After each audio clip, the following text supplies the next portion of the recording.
அவருடைய சொல்லும் ஆற்றலும் வெளிப்பட வாழ்த்தி வழங்குவோம். அடுத்தபடியாக செந்தமிழ் செல்வி காலையில் 11 மணிக்கு வந்தாங்கன்னா பேச விடுவாங்க. அதாவது தனக்குள் பதித்திருக்கின்ற கருத்துக்களை மற்றவருக்கு எடுத்துச் சொல்வதற்கு ஆவலாக இருக்கக்கூடிய ஒரே இடம் வளர்பெருமானுடைய இடம் தான்.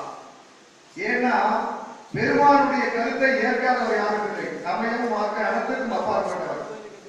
அதாவது நாகூர் அனிபா ஒரு பாட்டை 2 பாட்டை கேட்டிருக்காங்க. சன்மார்க்கம் சன்மார்க்கம் பாடுறாரு. அப்ப அந்த சன்மார்க்கம் மற்றவர் மனசுல விதை ஊண்டி மரமாக்கி மகிழ்ச்சி தரக்கூடிய நிலையில இருக்குது. அதெல்லாம் உணரணும்.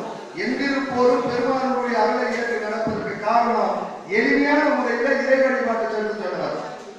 நம்முடைய உள்ளத்தில் தேடி கிடக்கின்ற அறியாமை அகற்றி அன்பு என்ற ஒரு வித்தைக்கு அதற்கு ஜீவகாரணத்தை பதித்து பண்போடு அன்பு கூர்ந்து அனைவரும் அதற்கான வழியும் சொல்றது சன்மார்க்கம் தான். சன்மார்க்கம் தமிழ்நாட்டில் மட்டும் இல்ல, இந்தியாவில் உலகங்கள் தான். புடைசூட என் அருள் உலகம் நிறையும் வரை எங்கும் உறங்காமல் நினைத்திருக்கிற ஒரே மகன் யாருன்னா யாரு? வல்லபெருமான் தான். அந்த காரணம் என்னன்னா தன்னை பூத உடலாகவோ அல்லது மாய்ந்து கொண்டே இல்ல கதிர் அலைகளாக கருதுகிறார்.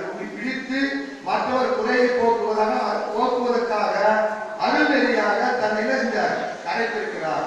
காத்தோடு காற்றாக நம்ம இழுத்துவிடும் வீழ்ச்சிக்குள்ளே இறைவனை காண வேண்டும் என்ற எண்ணத்தை ஏற்படுத்தியவர் வளர்பெருமான். அப்பேற்பட்ட பெருமானுடைய அறிந்தவை மற்றவருக்கு எடுத்துச் சொல்வது சாதாரண. தெரிஞ்சு நான் யார் வேணாலும் படிக்கலாம்.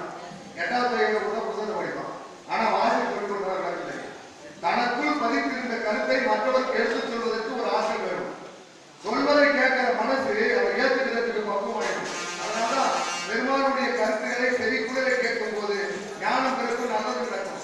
சிவம்னா என்ன தெரியல இருக்குது நலம்னு பேரு. அதை முதல்ல புரியுங்க. பெருமானுடைய சொல்லி சிவம் தான் சொல்லியிருக்கிறார். அந்த சிவம் என்ற சொல்லில நலம். நலம் என்ன? நல்லா இருக்கணும். மனிதனுடைய தேவை நல்லா இருக்கணும். யாராவது கோயிலுக்கு போய் நான் கேட்டு போகணும் வேண்டிப்படா, பக்கத்து வீட்டுக்காரன் கேட்டு போகணும் வேண்டிக்கிறத பார்த்துக்கணும். நான் கேட்டு போகணும் என்ன வேண்டிப்படா இந்த உலகத்துல இல்லை. அப்போ சிவம் என்ற சொல்லிலே நலம் என்ற அறிவு இருக்கு. அதே மாதிரி அயல்தான் பாருங்க. ஆதியும் அந்தமும் இல்லா ஜோதியா பாருங்க. ஆதியும் அந்தமும் இல்லா ஜோதியா பிறப்பும் இறப்பும் இல்லாமல் என்ன பாத்தீங்கன்னா ஜோதி ஒளி. இதுதான் இருக்குன்னா ஜோதியாகியும் ஒளியாகியும் அவர்மத்தை அழித்து கர்மத்தை நிலைநாட்டுவதற்காக தான் வழிபாடு. அப்ப எதை அழிக்கும்? தீமைகளை அழிக்கக்கூடிய சக்தி இருக்கு. அதனால்தான் தீமையை அழித்து நன்மை பெறுவதற்காக ஒளியாக இங்க ஒளிநெறி பெறுகிறார் இருக்கு. இந்த ஒளியை நெறியாக்கி நம் வாழ்வில் எப்படியெல்லாம் வாழ வேண்டும் என்பதை எடுத்துக் கொள்வதா. எல்லாரும் அர்த்தம் படிச்சிருக்காங்க. யாருக்கும் தெரியாது. நாங்க சொல்றது எல்லாருமே தெரிஞ்சிருக்கோம். தெரியாத கருத்து அல்ல, தெரிந்த கருத்தை தெளிவுபடுத்துவது, தெளிவுபடுத்தியதை ஏற்க செய்வதை நாமும் கடைபிடித்து மற்றவரை கடைபிடிக்க வைப்பது. அதுக்குள்ள இந்த மாதிரி விழாலாம். பெருமானை பற்றி உள்ளத்தில் நினைத்தாலே ஒரு மனதில் தோன்றிய அத்தனை நினைவது. ஆனா உள்ளத்தை நினைக்க வைக்கணும். அதுக்காக தான் இந்த மாதிரி விழாலாம். அடுத்தபடியாக சிந்தனை செய்வாங்க, பேசுவாங்க.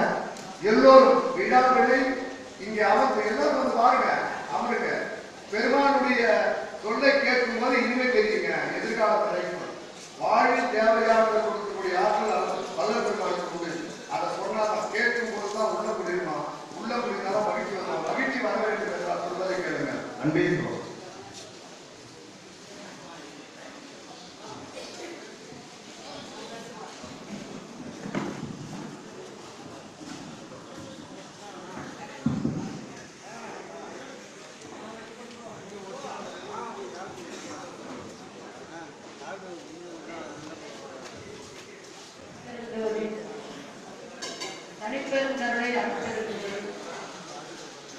அருட்பெரும் ஜோதி அருட்பெரும் ஜோதி தனிப்பெரும் கருணை அருட்பெரும் ஜோதி அருட்பெரும் ஜோதி அருட்பெரும் ஜோதி தனிப்பெரும் கருணை அருட்பெரும் ஜோதி.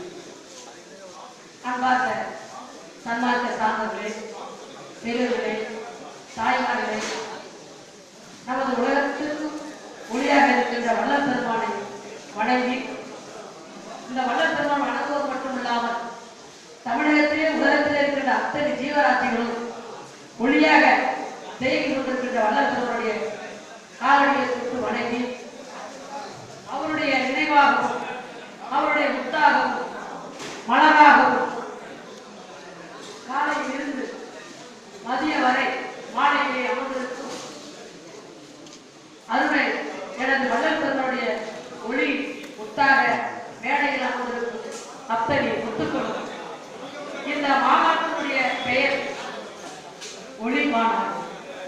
நம் இதயத்திலே இருக்கின்றது ஒளி. நம் இதயத்திலே ஒளி இல்லை என்றால் நாம் என்ன செய்வோம்? இறந்து விடுவோம் சொல்வார்கள். ஆகையால்தான் வல்லல் பெருமான் மரணமெல்லாம் பெருவாழ்வு வாழ்வான் என்று சொல்லியிருக்கிறார்.